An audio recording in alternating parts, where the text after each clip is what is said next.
সারাদিন কম্পিউটারে বসে কাজ করলে অথবা দীর্ঘক্ষণ স্মার্টফোন দেখলে হতে পারে মাথা ব্যথা। আপনি যদি একজন ফ্রিল্যান্সার হয়ে থাকেন, স্বাস্থ্য ঠিক রাখতে কিছু কার্যকর পরামর্শ মেনে চলতে পারেন। প্রথমে আমরা জেনে নেই মাথা ব্যথা কেন হয়। পোস্টুরাল স্ট্রেইন, দীর্ঘক্ষণ একভাবে বসে থাকার কারণে পেশি ও হাড়ে চাপ পড়ে, যা মাথা ব্যথার কারণ হতে পারে। চোখের ক্লান্তি, কম্পিউটারের স্ক্রিনের দিকে দীর্ঘক্ষণ তাকিয়ে থাকার ফলে চোখের ক্লান্তি হয়, যা মাথা ব্যথার সৃষ্টি করতে পারে। স্ট্রেস ও টেনশন, কাজের চাপ ও মানসিক চাপও মাথা ব্যথার কারণ হতে পারে। ডিহাইড্রেশন, পানি কম পান করলে শরীরে ডিহাইড্রেশন হতে পারে, যা মাথা ব্যথার সৃষ্টি করতে পারে।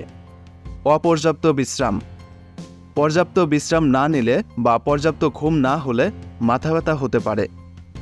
পুষ্টির অভাব, সঠিক সময়ে খাবার না খেলে বা পুষ্টির অভাব থাকলে মাথা ব্যথা হতে পারে। এই সমস্যা থেকে বাঁচার জন্য কিছু পরামর্শ মেনে চলতে পারেন। সঠিক বসার পদ্ধতি, চেয়ার ও ডেস্কের উচ্চতা এমনভাবে ঠিক করতে হবে যাতে ঘাড় ও পিঠ সোজা থাকে। সেজন্য ভালো চেয়ার ব্যবহার করবেন। মার্কেটে 3000 থেকে 15000-এর মধ্যে ভালো চেয়ার পেয়ে যাবেন। নিয়মিত বিরতি, প্রতি 1 ঘন্টা পরপর 5 থেকে 10 মিনিটের বিরতি নিন। বিরতির সময় হাঁটা বা কিছু হালকা ব্যায়াম করতে পারেন। চোখের যত্ন, প্রতি 20 মিনিট পরপর 20 সেকেন্ডের জন্য 20 ফুট দূরে তাকান। স্ক্রিনের উজ্জ্বলতা কমিয়ে কাজ করুন এবং চোখের আরামদায়ক দূরত্বে স্ক্রিন রাখার চেষ্টা করুন। পারলে একটি ব্লু কাট চশমা ব্যবহার করুন।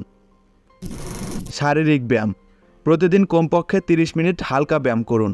সেক্ষেত্রে কিছু মোবাইল অ্যাপের সাহায্য নিতে পারেন, যেমন হোম ওয়ার্কআউট। এই অ্যাপটি দিয়ে আপনি অনেক ব্যায়াম শিখতে পারবেন। পর্যাপ্ত পানি পান, প্রতিদিন অন্তত 8 গ্লাস পানি পান করুন। কাজের সময় ডেস্কে একটি পানির বোতল রাখুন, মাঝে মাঝে পান করুন।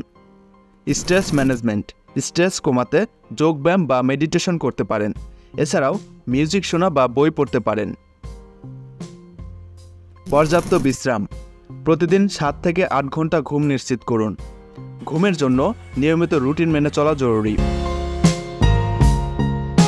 সুষম খাদ্য গ্রহণ, প্রোটিন, কার্বোহাইড্রেট, ফ্যাট, ভিটামিন ও মিনারেল সমৃদ্ধ খাবার খাওয়া, যেমন ফল, সবজি, বাদাম ইত্যাদি। ফাস্ট ফুড ও বেশি চিনিযুক্ত খাবার থেকে বিরত থাকুন। সামাজিক যোগাযোগ, পরিবারের সদস্য ও বন্ধুদের সাথে সময় কাটান এবং সামাজিক কার্যক্রমে অংশগ্রহণ করুন।